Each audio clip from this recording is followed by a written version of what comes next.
दोस्तों, वाकई जब कभी बात कोरियाई रोमांटिक मूवीज की होती है तो सच में इनकी स्टोरी आखिर तक दर्शकों को कुर्सी पर बैठने के लिए मजबूर कर देती है। और आज एक बार फिर से हम आपके लिए एक ऐसी ही लाजवाब कोरियन कहानी लेकर आए हैं, जहां एक अमीर बाप की बिगड़ेल औलाद को मासूम सी लड़की से इश्क हो जाता है और वो प्यार के खातिर क्या कुछ करता है।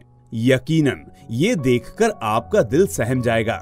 लेकिन क्या उसे वो लड़की हासिल हो जाती है या फिर कुछ अनकहे प्यार के अधूरे किस्सों की तरह सिमटकर हमेशा हमेशा के लिए अमर हो जाती है? आइए जानते हैं हमारी इस वीडियो में। मूवी का नाम है अ मिलियनेयर्स फर्स्ट लव और इसकी IMDb रेटिंग है 7.3। दोस्तों, कहानी की शुरुआत कैंग जाई क्यूंग नाम के एक रईसजादे से होती है, जिसका दूर दूर तक पढ़ाई से कोई वास्ता नहीं था। उसे बस अपनी लाइफ में लड़ाई झगड़ा करना, लड़कियों के साथ घूमना फिरना और साथ ही साथ देर रात तक पार्टी करना ही पसंद है। पुलिस स्टेशन का चक्कर लगाना उसके लिए बहुत ही आम बात है, लेकिन पैसे के दम पर उसे 1 मिनट तक भी पुलिस जेल में नहीं बिठा पाती और वो फिर से अपनी जिंदगी में मग्न हो जाता है। वहीं दूसरी तरफ हमें चोई इयुन हॉन को दिखाया जाता है, जो कि भटकते भटकते एक छोटे से होटल के बाहर पहुंचती है, जहां पर दुकान की मालकिन उसे देखते ही भड़क जाती है और उससे कहती है कि क्या तुम यहाँ पर मेरी बेटी को ढूंढने आई हो? क्या उसने तुम्हारे साथ कुछ गलत किया है?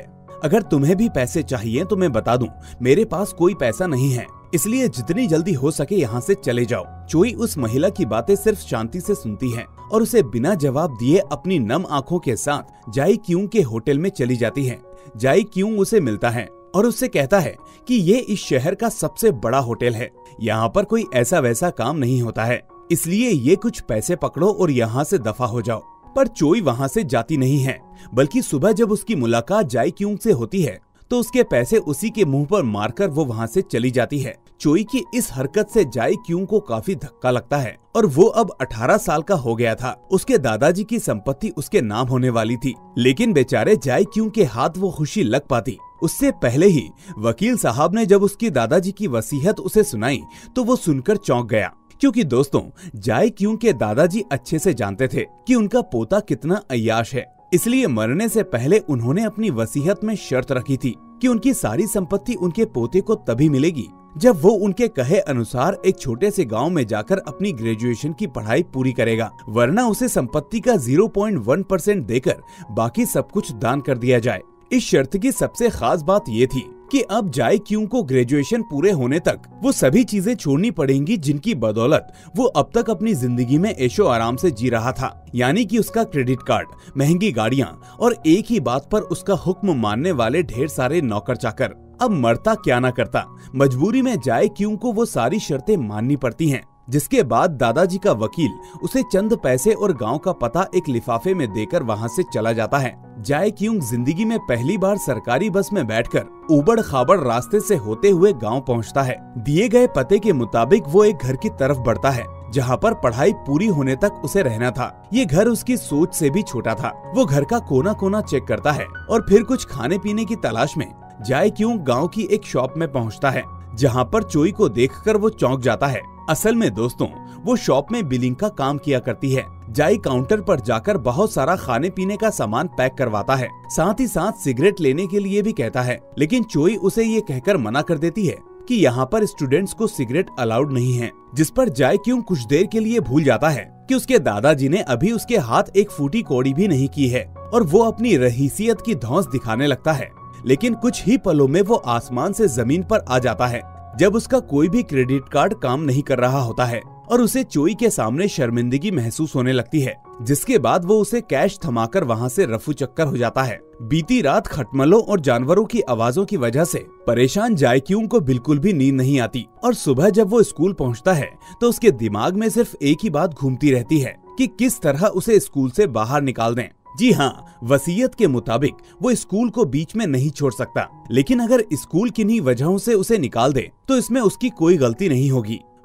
अपनी इसी चालाकी के साथ जाई क्यूंग का स्कूल में पहले दिन दाखिला होता है और वो वहाँ मौजूद सभी बच्चों को एकटक देखता है। इन स्टूडेंट में चोई भी हुआ करती है, जो कि इस स्कूल में पढ़ा करती थी। अपनी प्लानिंग को सफल बनाने के लिए जाई क्यूंग क्लास के सबसे तगड़े लड़के म्यूंगशुक को बिना वजह से मारता है म्यूंगशिक को मारने के बाद जायक्यूंग मन ही मन बहुत खुश हो रहा था। उसे लग रहा था कि अब तो मैंने अपना काम कर दिया, अब जल्दी से प्रिंसिपल मुझे स्कूल से निकाल देगा। लेकिन उस बेचारे को क्या पता था कि उसका ये प्लान कामयाब होने की जगह उल्टा उसी पर भारी पड़ने वाला है, क्योंकि म्यूंगशिक के पेरेंट्स जायक्यूंग की शिकायत की जगह उल्टा उसे अपने घर पर बुलाकर दावत देते हैं, जिसे देखकर खुद जाय भी हैरत में था। काफी जोर जबरदस्ती करने की वजह से वो उनके साथ खाना खाने लगता है और रात में जब अपने घर वापस आ रहा होता है तो उसे अंधेरे की वजह से डर लगता है। तभी चोई वहाँ आ जाती है और उसके साथ चलने लग जाती है। रास्ते में चोई एक फूल उठाकर अपने बालों में लगाती है और उससे पूछती है कि देखो ये मेरे ऊपर कितना अच्छा लग रहा है ना। जिस पर जाई उससे बोलता है कि क्या तुम पागल हो। जवाब में वो कहती है कि नहीं, मैं बीमार हूँ, और ये कहकर वो वहाँ से चली जाती है। लेकिन वो क्या बीमारी थी जिसकी वजह से चोई ने ऐसा बोला? क्या सच में वो बीमार थी या फिर ये एक मजाक था? चलिए इसके बारे में आगे जानते हैं। कुछ दिनों बाद स्कूल में एक ड्रामा होने वाला था। सभी बच्चों को इसमें हिस्सा लेना था और चोई उनको उनका किरदार समझा रही थी। और यहाँ वो जाई को एक नौकर का रोल ऑफर करती है। लेकिन जाई किसी भी हाल में नौकर का किरदार निभाना नहीं चाहता था, पर ग्रेजुएट होने के लिए उसे ये करना पड़ेगा। अपने दादाजी की शर्तों की वजह से जाई काफी तंग आ चुका था। उसको किसी भी तरीके से इस स्कूल से अपना पीछा छुड़ाना था। इसलिए वो अपने दोस्तों को फोन लगाता है और उनसे कुछ पैसे उधार में मांगता है, जिसे लेकर वो सीधे प्रिंसिपल के ऑफिस में जाता है और उसे घूस देने की कोशिश करता है, इस बात से अनजान कि स्कूल के प्रिंसिपल उसके दादाजी के जिगरी यार हैं, जो किसी भी कीमत पर ये नहीं करने वाले थे। और वो जायक्यूंग को वहाँ से भगा देते हैं। जाई को उदास देखकर उसके शहर के कुछ दोस्त उससे मिलने आते हैं। सभी पूरी रात पार्टी करते हैं और अचानक गाड़ी का फ्यूल खत्म हो जाता है, जिस पर वो कंपनी को कॉल करके फ्यूल रिफिल करवाने के लिए किसी को बुलाते हैं। यहाँ हम देखते हैं कि गाड़ी में फ्यूल भरने के लिए कोई और नहीं बल्कि चोई आई होती है, जिसका साफ मतलब था कि अपनी रोजी रोटी चलाने के लिए चोई न सिर्फ वो हर छोटे से छोटा काम करती थी, बल्कि अपने फ्यूचर को संवारने के लिए पढ़ाई भी किया करती थी। चोई को देखकर जाई के दोस्त उसकी गरीबी का मजाक उड़ाने लगते हैं, जिस पर जायक्यूंग को काफी बुरा लगता है और इससे पहले की बात बिगड़े वो चोई को वहाँ से जाने को बोलता है। हमेशा की तरह जाई आज भी क्लास में नहीं था।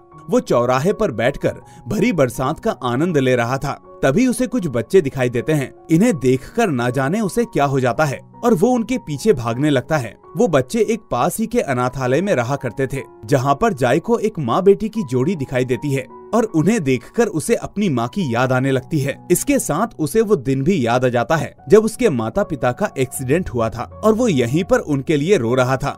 ये देखकर हमें समझ में आता है कि जायक्यूंग के माता पिता की मृत्यु बचपन में एक कार एक्सीडेंट के दौरान हुई थी। अपनी पुरानी यादों को ताज़ा होते देख जायक्यूंग को बेचैनी होने लगती है। वो भागकर अपने घर जाता है और कुछ ही दिनों में काफी बीमार पड़ जाता है। काफी दिनों से दिखाई ना देने की वजह से चोई को उसकी फिक्र होने लगती है और वो जायक्यूंग का हालचाल लेने के लिए उसके घर पहुंचती है। जायक्यूंग की तबीयत को देखकर जोई उसका काफी ख्याल रखती है, यहाँ तक कि उसके घर का सारा काम भी करती है और यहीं से इन दोनों की दोस्ती का सिलसिला शुरू हो जाता है। अगली सुबह स्कूल में सब ड्रामा की प्रैक्टिस कर रहे थे। जाय भी वहाँ आता है, लेकिन उसे नौकर का किरदार निभाने में बिल्कुल भी दिलचस्पी नहीं थी, इसलिए वो अपनी तबीयत का बहाना बनाने लगता है, जिस पर चोई उसे खुदगर्ज कहती है। उसे इतना गुस्सा आता है कि अचानक उसके सीने में बहुत जोर का दर्द उठता है। पहले तो जाय को लगता है कि ये जरूर चोई की कोई शरारत है, पर जब वो कई बार उठाने पर भी होश में नहीं आती, तब जायक्यूंग घबरा जाता है और उसे अपनी पीठ पर उठाकर तुरंत अस्पताल लेकर जाता है। चोई की बीमारी का पता चलते ही डॉक्टर उसे अस्पताल में अपनी दवाई करने के लिए एडमिट होने की सलाह देते हैं, लेकिन चोई कहाँ मानने वाली थी। वो अपनी जिंदगी के आखिरी दिन अस्पताल में नहीं बिताना चाहती थी और मरने से पहले वो शहर की पहली बर्फबारी को देखना चाहती थी। सभी दोस्त ड्रामा में टी शर्ट पहनने के लिए टी शर्ट खरीदने लोकल मार्केट जाते हैं, जहाँ पर जायक्यूंग भी उनके साथ जाता है और उनके कपड़े खरीदने के लिए $10 भी देता है। ये देखकर सभी काफी खुश हो जाते हैं और जायक्यूंग का शुक्रिया अदा करते हैं। जायक्यूंग काफी सोच में पड़ जाता है कि आखिर ये लोग कितने अच्छे हैं। वहाँ शहर में तो मेरे दोस्त लाखों रुपए खर्च करने के बाद भी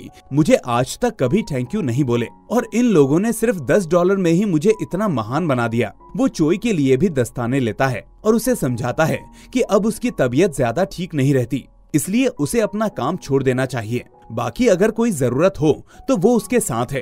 अपने लिए जायक्यूंग का ये लगाव और साथ ही साथ तोहफे के रूप में मिले दस्ताने को देखकर चोई काफी खुश होती है। इसके बाद हमें दिखाया जाता है कि वो सभी दोस्त एक खेत में मजदूरी का काम कर रहे होते हैं। सभी लोग जी जान लगाकर खेत में काम करने लगे थे, लेकिन कामचोर जायक्यूंग एक कोने में बैठकर माहौल का मजा ले रहा था। काम खत्म होने के बाद खेत का मालिक सबको मेहनताना देता है, लेकिन जायक्यूंग के हिस्से का पैसा चोई छीन लेती है और कहती है कि तुम इसके लायक नहीं हो, तुमने तो बिल्कुल भी काम नहीं किया है। पैसे लेकर चोई अनाथालय की तरफ जाने लगती है।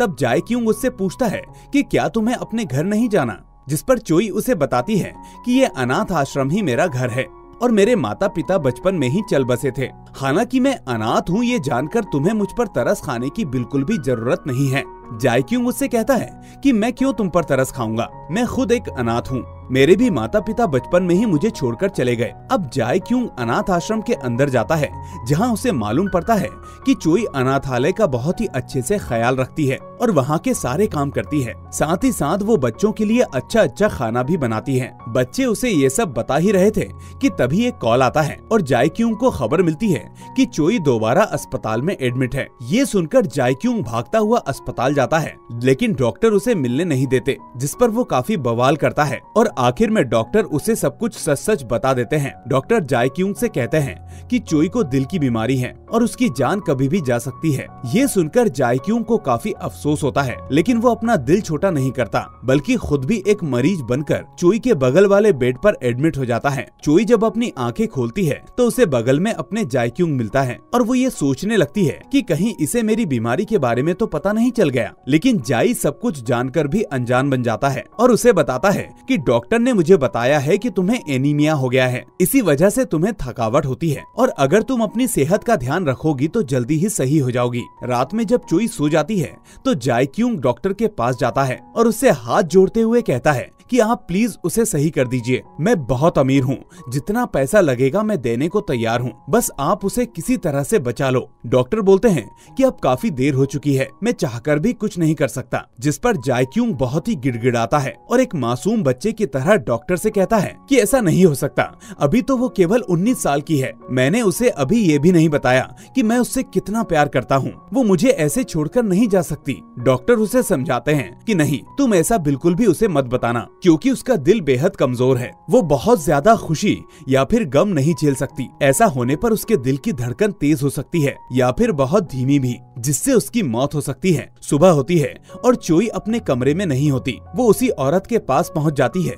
जिसे हमने मूवी की शुरुआत में देखा था। वो महिला चोई को देखकर दोबारा उस पर गुस्सा करती है और कहती है कि यहाँ से चली जाए और ना जाने उसे क्या क्या कहती है। पर आज चोई वहाँ से जाती नहीं है, बल्कि रोते हुए उससे कहती है कि मुझे आपको पहचानने में पूरे 19 साल लग गए, लेकिन आज भी आप मुझे नहीं पहचान पाई। यहाँ मैं किसी और के लिए नहीं, बस आपके लिए आई थी, लेकिन आज के बाद मैं यहाँ कभी नहीं आऊंगी। बस इतना कहते ही उस महिला को समझ में आ जाता है कि ये कोई और नहीं बल्कि उसकी बेटी है, जिसे उसने 19 साल पहले अनाथालय में छोड़ दिया था। बस फिर क्या था, अपनी बेटी को इतने सालों बाद देखने के बाद उस महिला की आंखों से आंसू टपकने लगते हैं, मगर अब काफी देर हो चुकी थी और चोई वहाँ से जा चुकी थी। चोई जब गांव वापस आती है तो उसे सबसे पहले जायक्यूंग मिलता है, जो उसे समझाता है कि अब उसे दुकान में काम करने की कोई भी जरूरत नहीं है। पर जायक्यूंग को क्या पता था कि चोई ये सब अपने लिए थोड़ी ना कर रही थी, वो तो अनाथालय को बचाने के लिए कर रही थी। दरअसल दोस्तों, वो अनाथालय किराए पर था, जिसका मालिक उसे किसी भी कीमत पर खाली करवाना चाहता था और चोई दिन रात मेहनत करके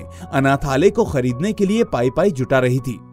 जब जायक्यूंग को मालूम चलता है कि वो अनाथालय किसी और का नहीं बल्कि उसके दादाजी का है, तो वो फौरन अपने वकील के पास जाता है और उससे कहता है कि वो प्रॉपर्टी मेरे दादाजी की है और उसके बाद वो मेरी है, इसलिए तुम कौन होते हो उसे खाली करवाने वाले। जिस पर वकील बोलता है कि अभी तुम्हारी ग्रेजुएट होने में 5 महीने बाकी हैं, इसलिए वो प्रॉपर्टी अभी तुम्हारी नहीं हुई है। बाकी अगर तुम्हें उस प्रॉपर्टी से इतना ही प्यार है तो सारी संपत्ति छोड़कर अपना 1% लेकर उस प्रॉपर्टी को खरीद लो। वहीं दूसरी तरफ हम चोई को देखते हैं, जो अपने अंकल से जायक्यूंग को लेकर अपने दिल की बात कहती है। वो उन्हें बताती है कि उसे अपनी जिंदगी के कुछ खास पल सिर्फ और सिर्फ जाई के साथ गुजारना है, उसका हाथ पकड़कर घूमना है, उसे गले से लगाना है। लेकिन वो चाहकर भी ये सब नहीं कर सकती, क्योंकि जब वो इस दुनिया को छोड़कर चली जाएगी तो ये सब सोचकर जायक्यूंग को काफी दुख होगा। शहर से वापस आने के बाद हम देखते हैं कि चोई जायक्यूंग के घर के बाहर उसका इंतजार कर रही थी, लेकिन जाई उसे देखकर कुछ ज्यादा खुश नहीं था। वो उल्टा उससे काफी उल्टी बातें करता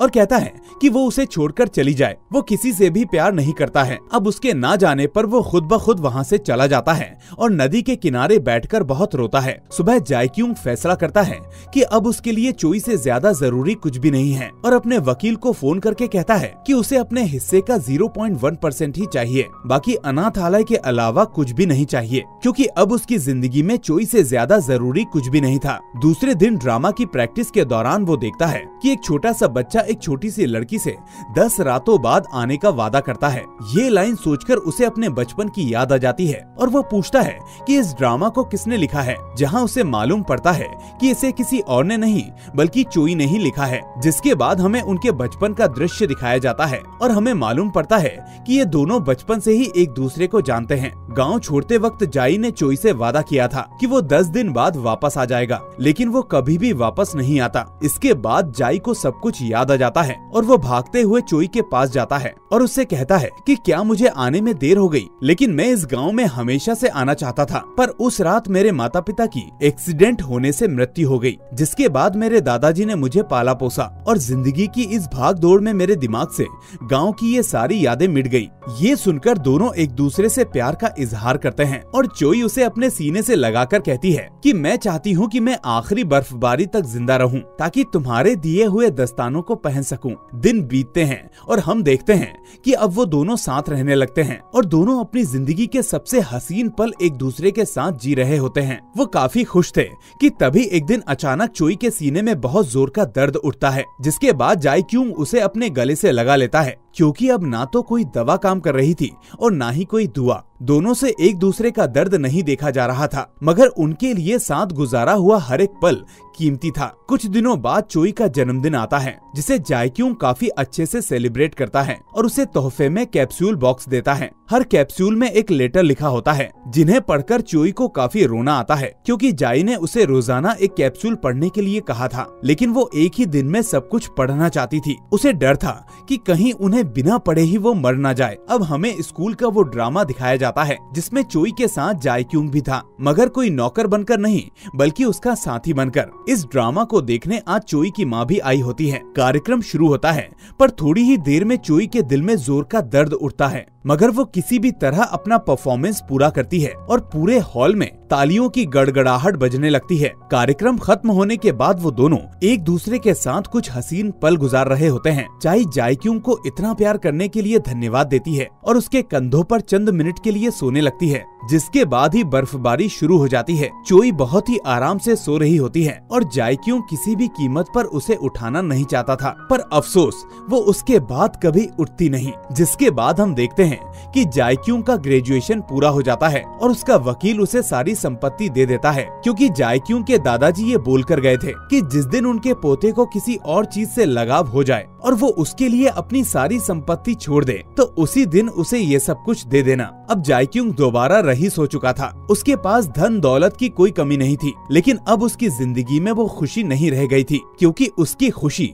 उसका प्यार चोई उसके पास नहीं थी। जिसके साथ ये भावुक कर देने वाली कहानी यहीं पर खत्म हो जाती है। तो दोस्तों, आज के लिए बस इतना ही। अगर आपको ये एक्सप्लेनेशन पसंद आई हो तो इसे लाइक करके अपने दोस्तों के साथ शेयर करना ना भूलना, और अगर चैनल पर नए हैं तो इसे सब्सक्राइब करके नोटिफिकेशन बेल को भी दबाना मत भूलना। हम फिर मिलेंगे आपसे एक और ऐसी ही शानदार एक्सप्लेनेशन के साथ। Till then, take care and thanks for watching.